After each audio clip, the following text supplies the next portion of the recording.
Okay, so good day. Ang topic natin is about the arithmetic sequence. But in this time, let's focusing to the other concern in arithmetic sequence. Kasi usually, ang dali lang sa mga students na i-compute yung arithmetic sequence, no? Or yung sequence gamit yung general term na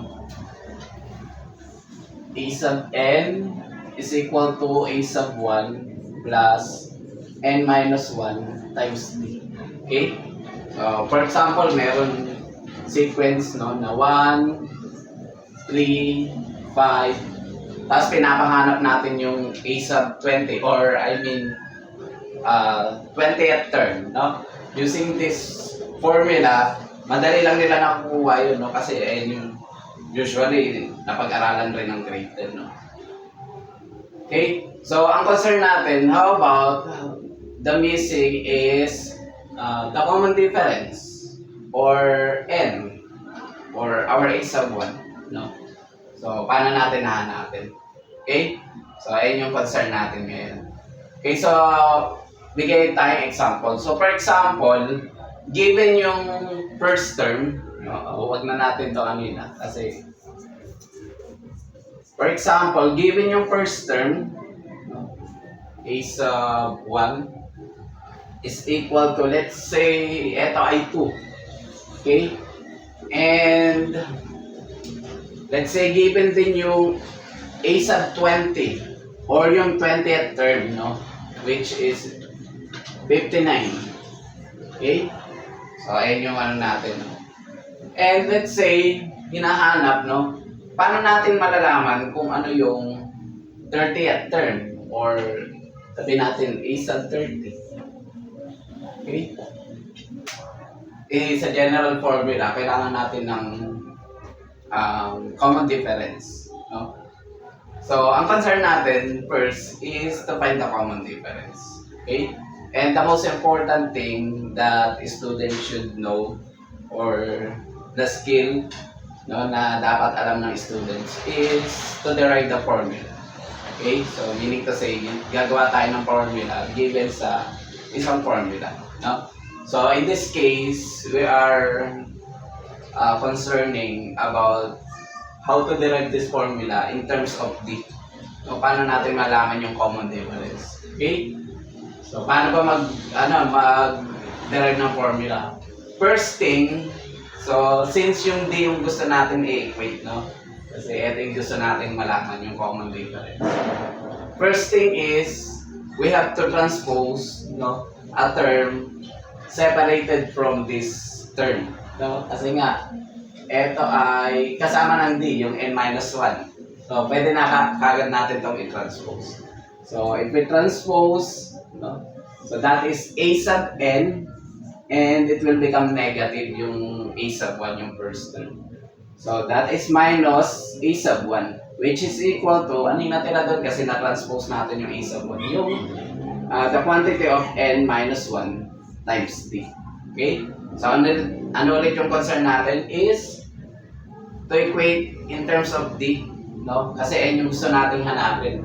So we have to divide both side by, like, let's say it is parang numerical coefficient. Parang ganun siya. Since may variable, kaya hindi siya numerical coefficient. Okay, so yung kasama ng d, no? Which is yung n minus 1. So we have to divide both side by n minus 1. Okay? So bakit natin dinivide sa n minus 1? Kasi nga, gusto natin tong makancel. Makancel yung n minus 1. No? Kasi gusto natin hanapin yung d. Okay? So, na-cancel natin yan kasi that is equal to 1. No? Pag meron tayo sa numerator at sa denominator na parehong term, that is equal to 1. Okay, so anong matitira? Of course, yung d. Ayun yung hinahanap natin. Meron tayong a sub n minus a sub 1 over n minus 1. Or unahin natin yung d. So, para malaman natin, no, makuha natin yung common difference, ito na yung formula ang gagamitin natin. D is equal to a sub n minus a sub 1 over n minus 1. Okay? So, in a given example, hindi natin malalaman yun kung walang d. No? Kaya gumawa tayo ng formula in terms of D. Okay, so pwede na natin gamitin to, no? So, D is equal to, yung common difference natin ay equal sa A sub n. In this case, A sub n is our A sub 20. Okay, yung A sub n kasi n is generalizing the term. So, it can be A sub 2, A sub 3, A sub 4, no? Lahat ng term pwede dito. Kaya yan nakalagay A sub n, no? It generalize all the terms. Okay, so in this case, in our example, that is A sub 20 or the 20th term. So, ano yung 20th term natin? That is 59. So, we have 59 minus A sub 1. Ano yung A sub 1? 2. So, we have to subtract by 2 over, ano yung N?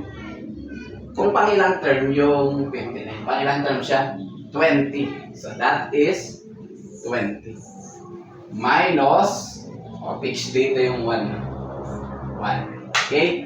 So, our common difference is equal to, syempre kapag nag-compute tayo, unahin natin yung 59 minus 2. Okay? Yung nasa numerator. Kasi hindi naman sila magkahiwalay ng par. So, that is 57 over 19. Okay? So, our common difference is, how many 19s do we have in 57? That is 3. Okay? So, ang common difference natin ay 3. So, pwede na natin malaman yung yung A sub 30 or yung pang 30th term. Kasi meron na tayong common difference. So, paano natin hanapin? Gamit yung general term ng arithmetic sequence. Okay? So, we have A sub n, or in this case, we are looking for A sub 30 or the 30th term. So, meron tayong A sub 30 is equal to A sub 1. What is A sub 1? Of course, yung 2. Okay? So, that is 2 plus our n. Ano yung n natin? Yung hinahanap natin, no? Kung pangilang term, which is 30. So, we have 30 minus 1. And, syempre, meron na kasi tayo nakuhang common difference. Kaya, pwede na natin siyang gamitin. Which is 3. Okay? So, pwede na natin gamitin yun. So, A sub 30 or yung 30th term ay equal sa 2.